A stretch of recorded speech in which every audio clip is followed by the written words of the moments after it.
매일 아침 달걀을 드시고 나서 껍데기를 그냥 버리고 계시지 않으신가요? 만약 그 달걀 껍데기가 여러분의 텃밭에서 가장 귀한 칼슘 비료가 될 수 있다면 어떠시겠습니까? 안녕하세요, 여러분. 우리 집 작은 정원에 오신 것을 진심으로 환영합니다. 오늘도 이렇게 찾아와 주신 여러분께 정말 감사드립니다. 혹시 아직 구독과 좋아요를 누르지 않으셨다면 한 번만 눌러주시면 저에게 큰 힘이 됩니다. 여러분, 혹시 토마토를 정성껏 키웠는데 열매 밑부분이 까맣게 변해버린 경험이 있으신가요? 고추가 제대로 크지 못하고 끝이 물러지는 모습을 보신 적 있으신가요? 저도 예전에 이런 일을 겪으면서 정말 속상했습니다. 처음에는 병인 줄 알고 이것저것 뿌려보았지만 나아지지 않았습니다. 나중에야 알게 된 사실은 이 모든 것이 칼슘 부족 때문이었다는 것입니다. 많은 분들이 달걀 껍데기를 잘게 부숴서 흙에 섞어주시는데 사실 이렇게 해서는 식물이 칼슘을 거의 흡수하지 못합니다. 달걀 껍데기의 94% 이상이 탄산칼슘이라는 성분인데 이것은 물에 녹지 않기 때문에 뿌리가 받아들일 수가 없습니다. 그래서 오늘 저는 제가 오랫동안 직접 해온 방법을 여러분께 나눠드리려고 합니다. 부엌에 있는 식초 하나만 있으면 달걀 껍데기 속의 칼슘을 식물이 바로 흡수할 수 있는 형태로 바꿀 수 있습니다. 비용은 거의 들지 않고 방법도 아주 간단합니다. 칼슘이라고 하면 보통 우리 몸의 뼈를 떠올리시지요. 그런데 식물에게도 칼슘은 뼈와 같은 역할을 합니다. 칼슘은 식물 세포벽을 이루는 펙틴이라는 성분의 핵심 재료입니다. 세포벽이 튼튼해야 줄기가 곧게 서고 잎이 두껍고 건강하게 자랍니다. 칼슘이 부족하면 세포벽이 약해지면서 줄기가 쉽게 꺾이고 새로 나오는 어린 잎이 쭈글쭈글하게 오그라들거나 가장자리가 갈색으로 말라버립니다. 저도 처음에는 이런 증상을 보고 물을 잘못 준 줄 알았습니다. 그런데 아무리 물을 조절해도 나아지지 않았고 나중에야 칼슘이 문제였다는 것을 깨달았습니다. 칼슘이 부족할 때 가장 눈에 띄는 피해는 바로 꽃썩음병입니다. 정식 명칭으로는 배꼽썩음증이라고도 하는데 토마토나 고추, 가지, 호박 같은 열매 채소의 밑부분이 물에 젖은 것처럼 변하다가 점점 까맣게 썩어 들어가는 증상입니다. 저는 몇 년 전 여름에 정성껏 키운 토마토에서 이 증상을 처음 보았습니다. 빨갛게 익어가는 토마토의 아랫부분이 동그랗게 까맣게 변해 있었습니다. 처음에는 벌레가 파먹은 줄 알고 살충제를 뿌렸지만 전혀 나아지지 않았습니다. 이웃에 계신 텃밭 선배님께 여쭤보니 칼슘이 부족해서 그렇다고 알려주셨습니다. 그때부터 칼슘에 대해 공부하기 시작했고 지금은 이 문제를 거의 완벽하게 해결할 수 있게 되었습니다. 여기서 한 가지 더 알아두셔야 할 것이 있습니다. 칼슘은 다른 영양소와 달리 식물 안에서 이동하는 방식이 독특합니다. 칼슘은 물과 함께 뿌리에서 흡수되어 줄기를 타고 올라갑니다. 즉, 물이 움직이는 방향으로만 칼슘도 움직입니다. 여름철 한낮에 기온이 30도를 넘으면 잎에서 수분이 빠르게 증발하면서 물이 잎 쪽으로 많이 올라갑니다. 그러면 칼슘도 잎으로 집중되고 정작 칼슘이 가장 많이 필요한 열매 쪽에는 도달하지 못하게 됩니다. 이것이 바로 한여름에 토마토와 고추의 꽃썩은 병이 유독 많이 생기는 이유입니다. 장마가 끝나고 뜨거운 햇볕이 내리쬐는 7월과 8월, 바로 그때가 가장 위험한 시기입니다. 칼슘은 또한 식물의 면역력과도 깊은 관련이 있습니다. 칼슘이 충분한 식물은 세포벽이 단단하기 때문에 병원균이 쉽게 침투하지 못합니다.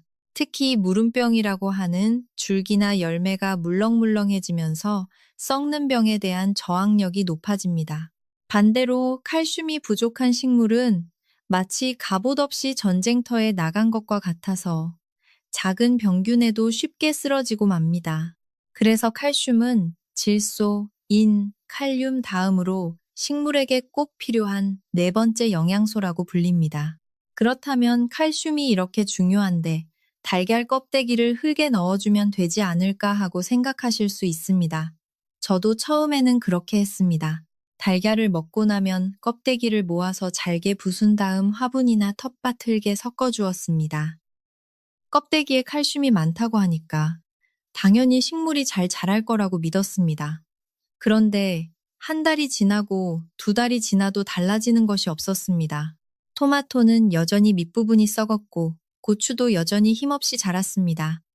궁금해서 어느 날 흙을 파보았습니다. 석 달 전에 섞어 넣은 달걀 껍데기가 거의 그대로 남아 있었습니다. 조금 색이 변하긴 했지만 모양은 원래 그대로였습니다. 심지어 1년이 지난 후에 다시 파보았을 때도 작은 조각들이 여전히 흙 속에 박혀 있었습니다. 그때 깨달았습니다. 달걀 껍데기를 흙에 넣는 것만으로는 식물에게 칼슘을 줄 수 없다는 것을 말입니다. 이유는 간단합니다. 달걀 껍데기의 주성분인 탄산칼슘은 물에 녹지 않는 성분입니다. 식물의 뿌리는 물에 녹아있는 영양분만 흡수할 수 있습니다. 아무리 곱게 갈아서 흙에 넣어도 탄산칼슘이 물에 녹지 않는 이상 뿌리가 받아들일 방법이 없습니다.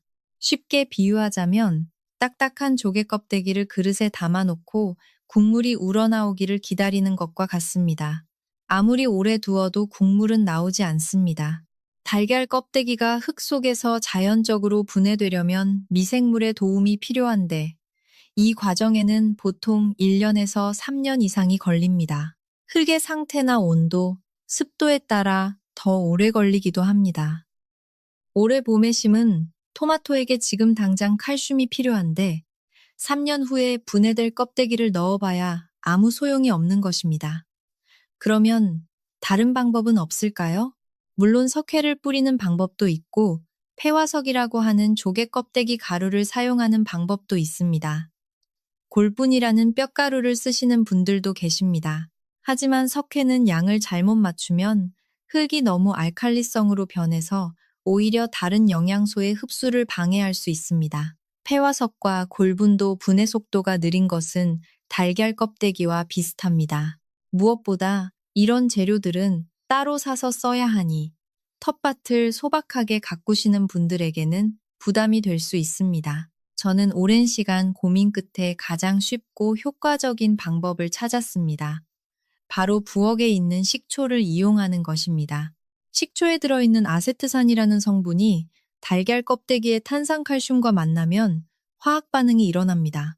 이 반응을 통해 탄산칼슘이 초산칼슘이라는 물질로 바뀌는데 초산칼슘은 물에 잘 녹습니다. 물에 녹는다는 것은 곧 뿌리가 바로 흡수할 수 있다는 뜻입니다.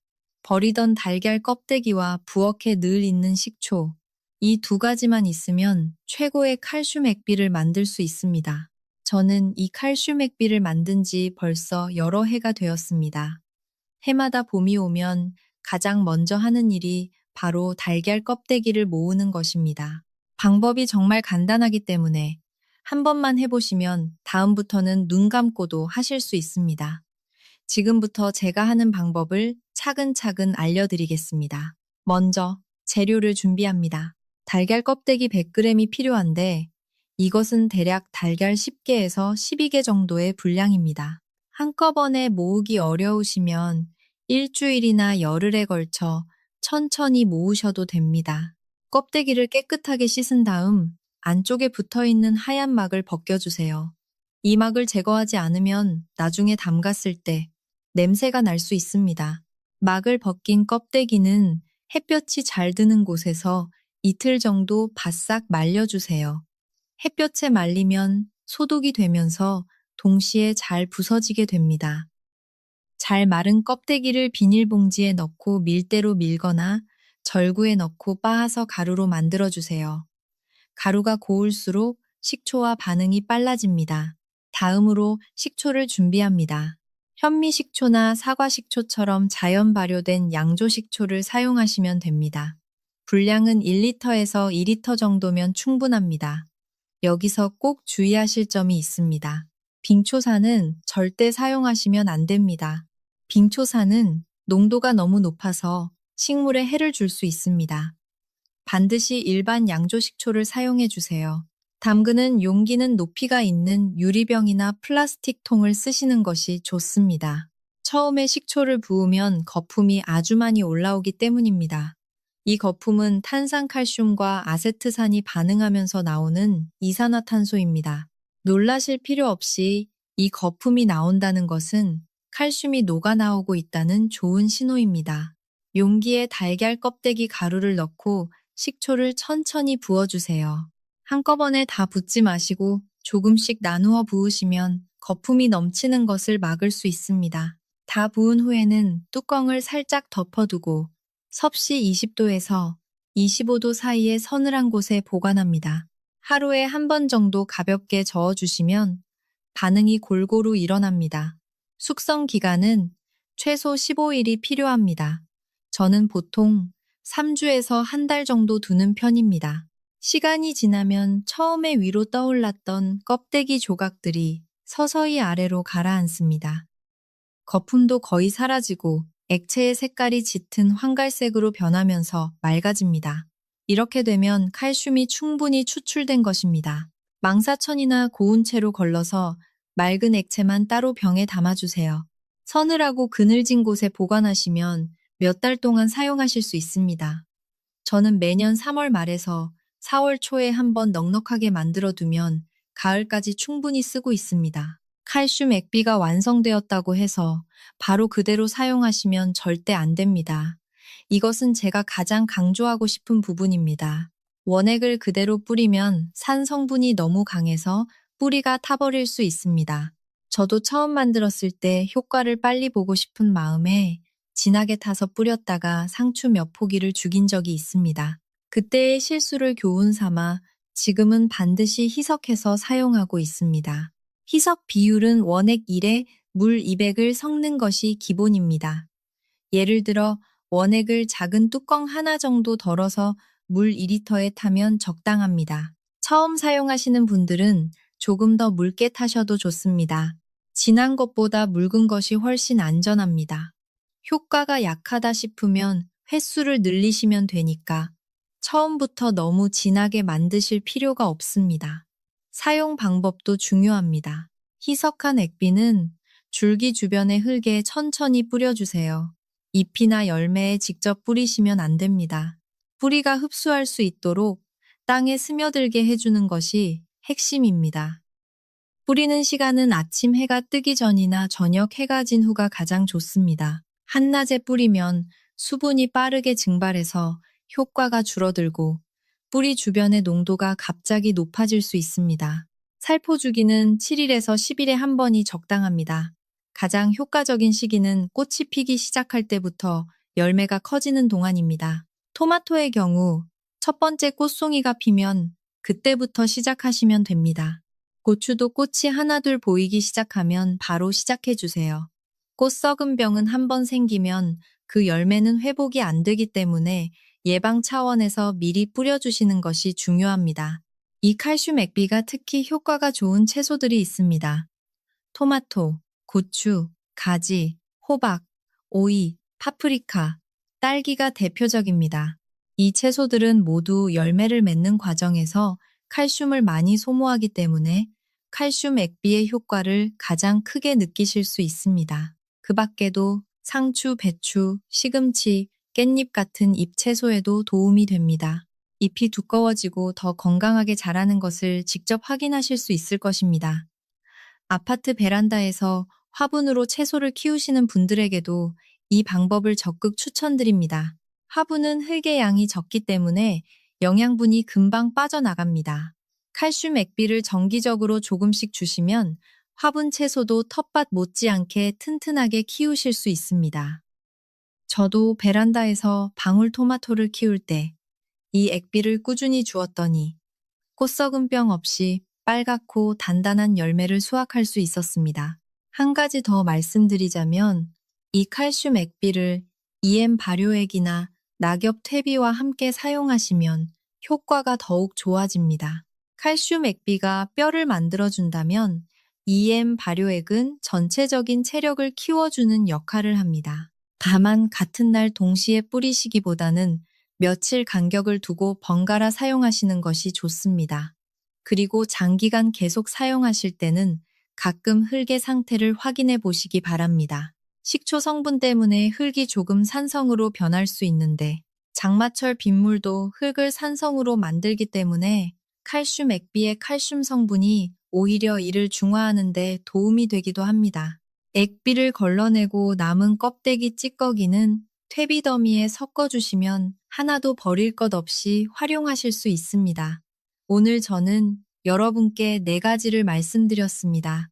첫째, 칼슘은 식물의 뼈대를 만들고 꽃썩은병을 예방하는 꼭 필요한 영양소라는 것. 둘째, 달걀 껍데기를 그냥 흙에 넣는 것만으로는 식물이 칼슘을 흡수할 수 없다는 것. 셋째, 식초와 달걀 껍데기만 있으면 집에서 누구나 칼슘 액비를 만들 수 있다는 것. 그리고 넷째, 반드시 물에 희석해서 올바른 방법으로 사용해야 한다는 것입니다. 돌이켜보면 저도 처음에는 아무것도 모르고 달걀 껍데기를 그냥 흙에 묻기만 했습니다. 그때 토마토 밑부분이 까맣게 썩어가는 것을 보면서 참 속상했습니다. 하지만 포기하지 않고 방법을 찾았고 지금은 매년 빨갛고 단단한 토마토를 수확하고 있습니다. 여러분도 분명 하실 수 있습니다. 우리가 매일 버리는 달걀 껍데기 속에 이렇게 귀한 영양분이 들어 있었습니다. 부엌에서 나오는 작은 것 하나도 허투루 버리지 않고 정성을 들이면 그 정성이 고스란히 텃밭으로 돌아옵니다.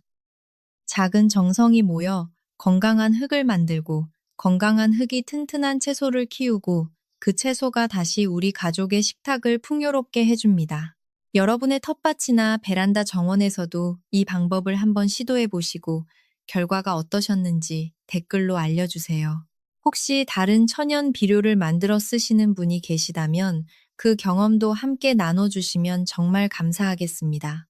서로의 경험이 모이면 우리 모두의 정원이 더 풍성해질 것입니다. 오늘 영상이 도움이 되셨다면 좋아요 한번 눌러주시고 아직 구독하지 않으셨다면 구독과 알림 설정도 부탁드립니다. 우리 집 작은 정원에서 앞으로도 여러분의 텃밭에 도움이 되는 이야기를 계속 가져오겠습니다. 오늘도 여러분의 정원에 좋은 일만 가득하시길 바랍니다. 감사합니다.